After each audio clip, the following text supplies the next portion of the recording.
Sahabat Indonesia, kita jumpa lagi di kanal TV Anak Bangsa. Sahabat Indonesia, akhir-akhir ini atau bahkan sebetulnya sudah cukup lama kita melihat fenomena yang menarik, fenomena yang juga aneh sebetulnya, atau bahkan juga mungkin menjengkelkan bagi sebagian pihak ya. Itu mengenai penggunaan atribut-atribut menyerupai militer oleh kalangan sipil. Mulai dari ormas, onderbau partai, bahkan sampai organisasi-organisasi di pemerintahan yang banyak memakai atribut-atribut yang menyerupai militer. Nah, sebetulnya ini katanya ada aturan-aturannya. Takutnya penggunaan atribut menyerupai militer ini disalahgunakan oleh pihak-pihak tertentu yang tidak bertanggung jawab. Nah, bersama saya sudah ada Marsikal Pertama TNI Purnawirawan Insinyur Dwi Badarmanto MT. Beliau adalah mantan dari Kadispen TNI AU. Nah, kita ingin tahu bagaimana pandangan atau saran-saran juga dari pengamat militer kita. Bagaimana, Pak Dwi? Oke, terima kasih Mas Andri. Halo sahabat Indonesia.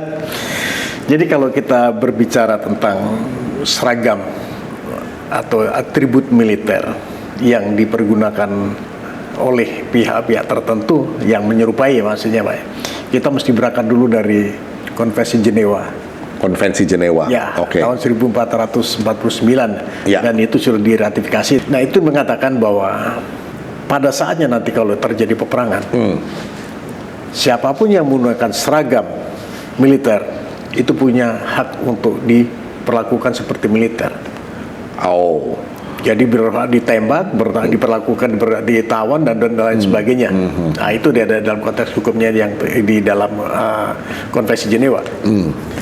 Nah, sekarang seperti Mas Andri sampaikan tadi, ada beberapa ormas, bahkan underbo parpol, bahkan instansi kementerian ya, yang menggunakan seragam atau atribut yang menyerupai seragam atau atribut yang digunakan TNI. Ini juga sebenarnya zaman saya masih jadi TNI, saya sudah menyampaikan hal ini.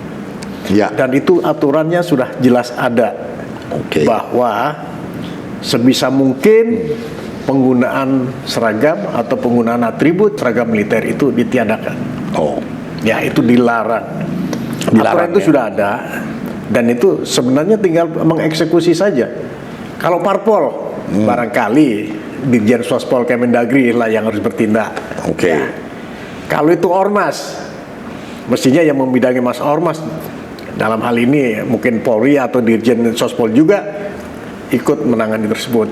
Kemudian untuk yang institusi pemerintah, mestinya kementerian, aparatur negara dan reformasi birokrasi yang bertindak untuk menegakkan aturan ini. Jangan sampai ada terjadi kasus misalnya orang menggunakan atribut atau seragam yang menyerupai apa yang digunakan oleh TNI, melakukan sesuatu, siapapun orang pasti akan menuduh TNI yang melakukan. Karena apa? Atribut TNI adalah salah satu ciri khas. Siapapun itu, masyarakat kita tahu orang yang pakai seragam ini adalah TNI. Nah, ini jangan sampai itu terjadi. Makanya beberapa waktu yang lalu saya sudah menyampaikan hal ini di media maupun di dimanapun ya, di mana tempat saya menyampaikan bahwa ini dihindari. Kalau kita biarkan, ya seperti sekarang. Seperti sekarang ini jadi agak liar pemakaian atau penggunaan atribut-atribut menyerupai militer itu ya. Betul, sudah sekarang semua banyak sekali yang menggunakan, bahkan kalau itu disalahgunakan, ujung-ujungnya TNI yang kena. Iya, sahabat Indonesia, seperti disampaikan oleh Pak Dwi barusan, memang penggunaan atribut menyerupai militer ini agak liar penggunaannya, mungkin dengan motif-motif tertentu. Ada pihak-pihak yang ingin menyampaikan pesan bahwa kalau menggunakan atribut menyerupai militer ini mereka punya power atau punya kekuasaan, dan mungkin juga mengharapkan mendapatkan privilege atau keistimewaan dari pelayanan publik atau respons publik terhadap mereka-mereka yang menggunakan atribut-atribut gaya militer ya. Nah, ini juga mesti dicermati oleh semua karena sudah ada aturannya tadi seperti disampaikan Pak Dwi, mulai dari Konvensi Jenewa ada risiko bagi masyarakat sipil yang menggunakan seragam atau atribut militer ini pada saat terjadi konflik mereka bisa menjadi sasaran tembak, begitu ya. Dan kalau nggak salah Pak Dwi juga sudah ada aturan undang-undangnya ya, Undang-Undang Nomor 17 ya tahun 2013 ya, bahwa sipil itu tidak boleh menggunakan atribut menyerupai militer ya. Nah, tapi penggunaannya atau penerapan dari regulasi itu kok seperti mandul ya? Kenapa ya? Betul. Nah, ini yang jadi masalah sebenarnya yang harus kita angkat kemudian kita carikan solusinya. Ya. Untuk seragam yang menyerupai TNI, bahkan mohon maaf, seragam atau atribut TNI itu sendiri dijual bebas di pasaran. Ini yang jadi masalah. Itu juga ya. Ini jadi masalah. Nah, ini saya usul kepada jajaran TNI barangkali ini segera tegakkan aturan. Apakah seragam TNI itu ditarik ke dalam semua? Jangan sampai ada di pasar Senen, ada di pasar mana, ada pasar mana, sehingga atribut itu bebas digunakan oleh orang lain gitu. Ya, inilah juga mungkin ya satu persoalan yang barusan disampaikan oleh Pak Dwi bahwa atribut-atribut militer atau menyerupai militer atau bahkan atribut militer itu sendiri dijual bebas di pasar-pasar secondary. Ada anggota yang mungkin menjual, jadi ada juga orang-orang yang ingin memakai atribut seperti begitu bisa membelinya dengan bebas. Dan ini perlu ditertibkan. Ada satu hal lagi Pak Dwi, mungkin sebagian masyarakat atau mungkin kalangan luas sekarang ini masih menganggap ada persepsi ya bahwa kalau mereka memakai atribut yang menyerupai militer seperti ormas-ormas itu kan banyak juga tuh, mereka merasa superior begitu.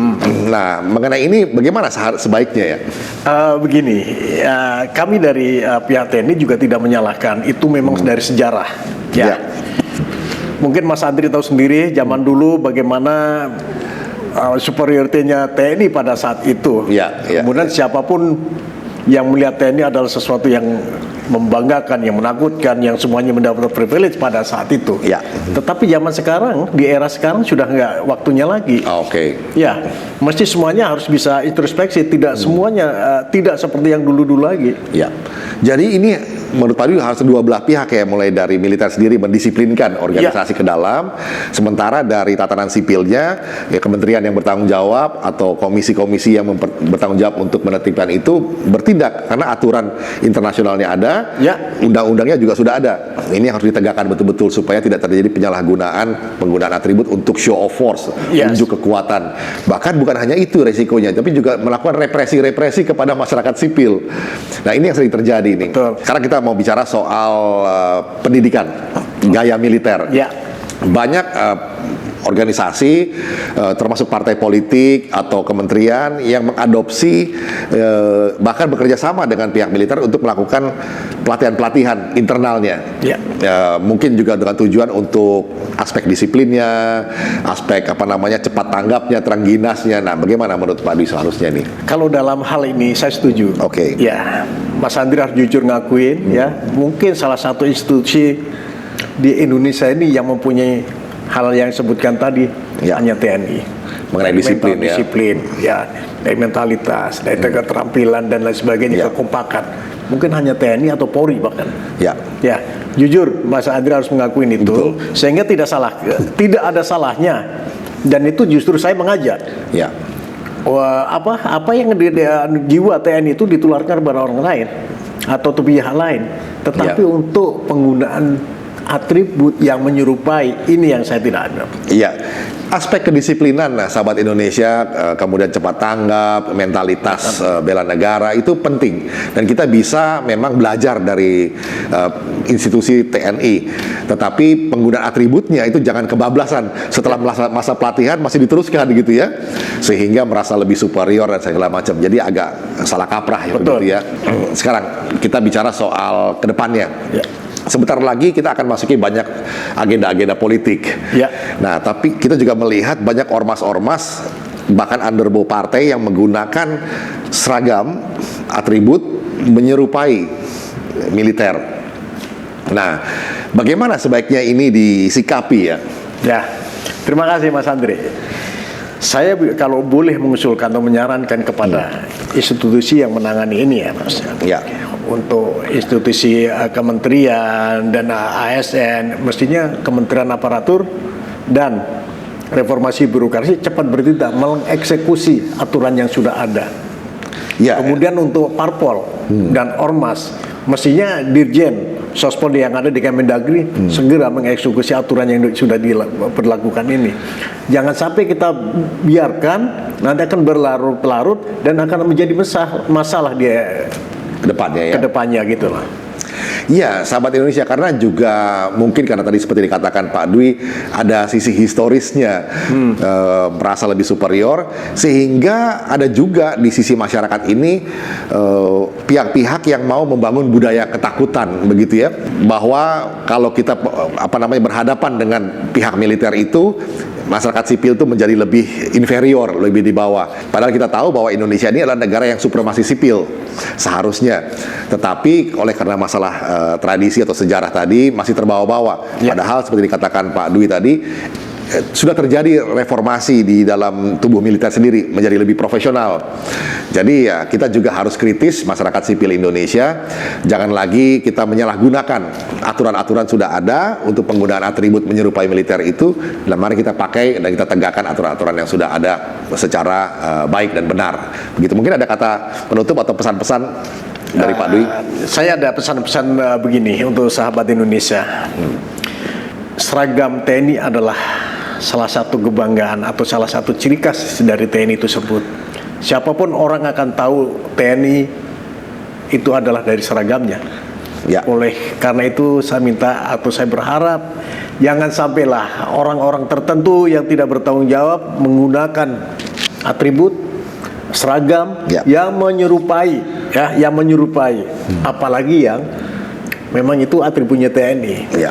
Karena begini Mas Andre, banyak kasus penipuan yang menggunakan atribut TNI. Ada seseorang yang mengaku berpangkat bintara, tamtama, bahkan ada yang mengaku jenderal. Ya. Untuk berbuat jahat menggunakan atribut militer. Ini yang saya ini harus segera dihentikan. Ya, sahabat Indonesia, memang ekses dari penyalahgunaan pemakaian atribut menyerupai militer, bahkan atribut militer itu berisiko untuk disalahgunakan. Ya. Penipuan tadi ya.